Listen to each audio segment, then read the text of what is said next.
Հացավաճառքների կառավարում համակարգի շարժական մասով առաքիչները կարող են դուրս գրել հարկային հաշիվներ և MID-ով ստորագրել e-invoicing համակարգում։ Երթուղիներ բաժնից սեղմենք գնորդի տողի աջ մասի 3 կետին և բացված պատուհանից ընտրենք վաճառք կոճակ։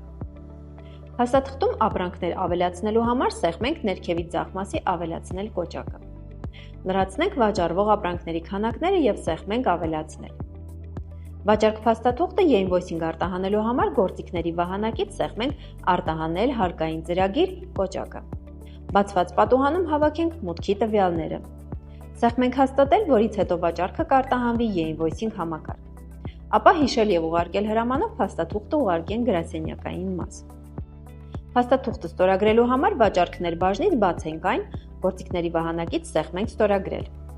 Հավաքենք մուտքի տվյալները, որից հետո փաստաթուղթը կստորագրվի և կարտացոլվի e-invoicing համակարգում։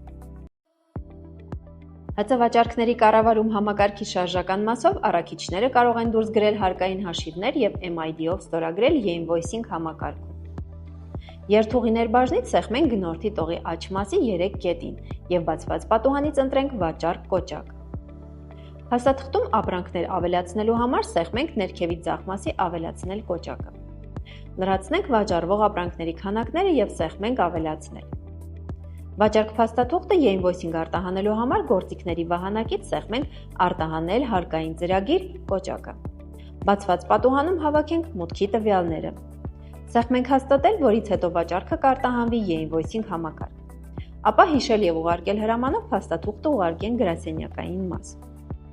Փաստաթուղթը ստորագրելու համար վաճառքներ բաժնից բացենք այն, գործիքների վահանակից սեղմենք ստորագրել։ Հավաքենք մուտքի տվյալները, որից հետո փաստաթուղթը կստորագրվի և կարտացոլվի e-invoicing համակարգում։